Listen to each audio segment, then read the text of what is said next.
सो now auction market theory क्या है? Auction market theory again Peter J Steidlmayer ने अपनी बुक्स में एक्सप्लेन किया था कि ऑक्शन मार्केट थ्योरी होती क्या है, and then this really got famous through a gentleman called Jim Dalton. Right, उन्होंने बहुत ज़्यादा पॉपुलराइज कर दिया था ये, but this was originally obviously invented by mister J. Peter Steidelmayer. Okay. What this says is it answers a couple of very basic questions relating to not just the stock market, but any financial market. Right? It answers a couple of very important questions. What are those questions? The first one is, why does the stock market exist? Hindi. अच्छा, okay.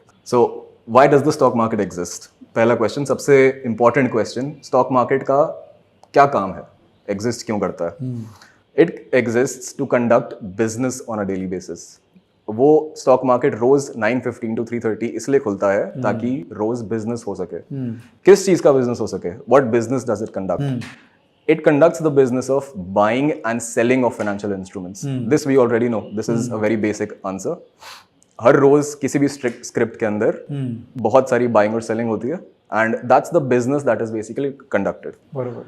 Okay, so now who conducts this business? Business is conducted by sellers and buyers. ये buyers और sellers continuously एक साथ interact करते हैं to create a shift in the prices. The ticking of the prices that we see on our charts, that is created by buyers and sellers. Buyers का काम है liquidity provide करना market को.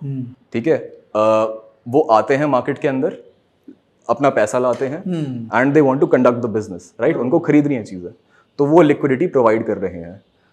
Sellers कौन से होते हैं? सेलर्स वो होते हैं जो पैसा निकालना चाहते हैं फटाफट. अब जो उनके पास शेयर्स हैं, बेचो और पैसा निकाल के चले जाओ मार्केट से.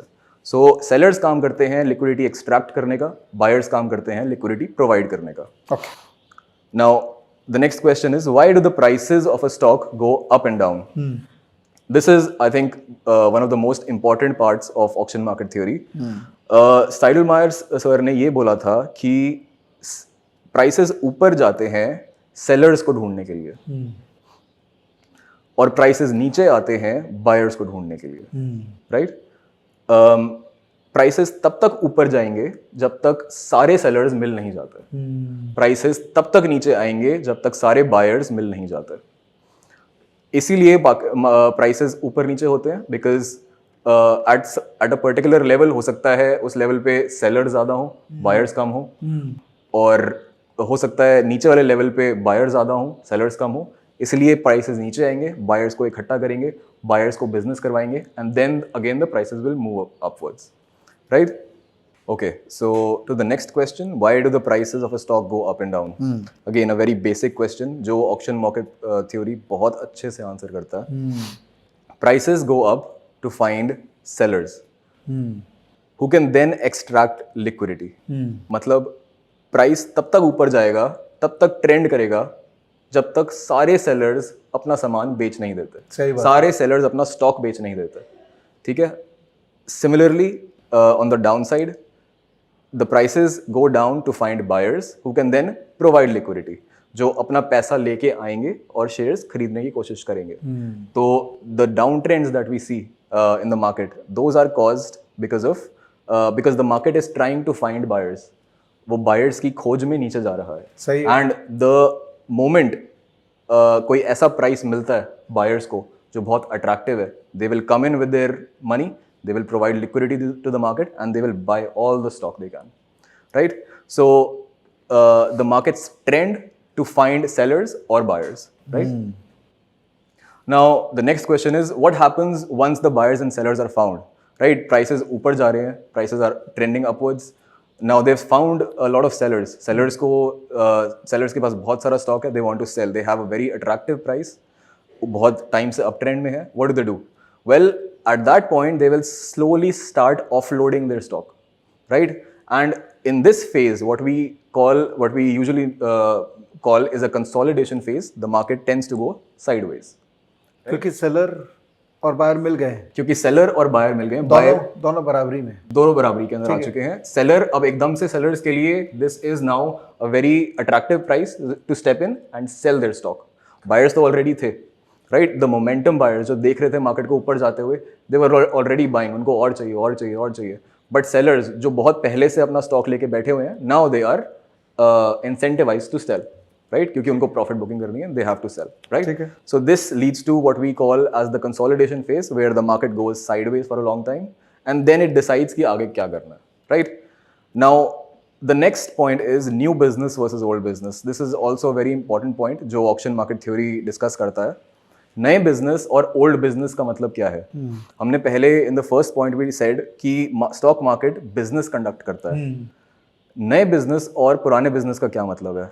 नए बिजनेस का मतलब है कि नए बायर्स और नए सेलर्स आ रहे हैं. जब भी किसी भी बिजनेस में नए बायर्स और नए सेलर्स आते हैं, वो बहुत फोर्स से आते हैं, right? And that leads to, जब नए बायर्स आते हैं that leads to long addition. जब नए सेलर्स आते हैं we say it is a short addition, right?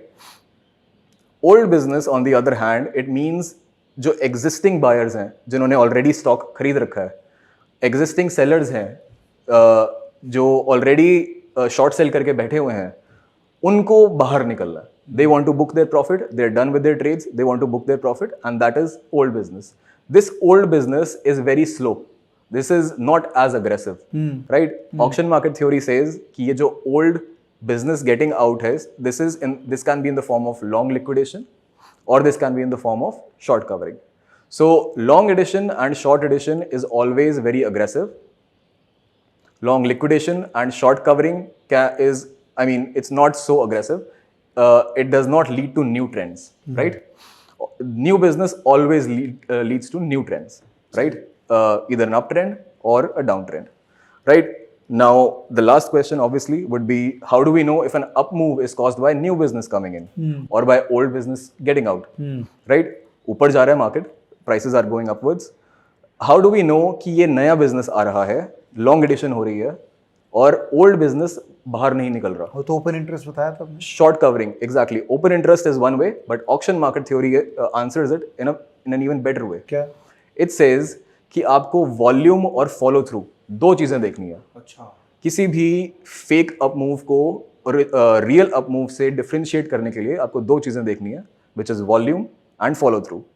If any of these is missing, there is a high probability कि नया बिजनेस नहीं आ रहा है, this is just old business getting out, that is a fake up move and you should stay away. तो volume जैसे जो price breakout पे होता है ना, breakout supported by volume, Right, exactly. ऐसा higher probability. Exactly. Follow through का क्या मतलब है अगर हम प्राइस बिहेवियर में जज करें इसको? ओके, सो फॉलो थ्रू का मतलब ये है कि let's suppose you're watching a one day chart, right? आधे दिन के अंदर ही वो ब्रेकआउट देके वापस नीचे आ गया.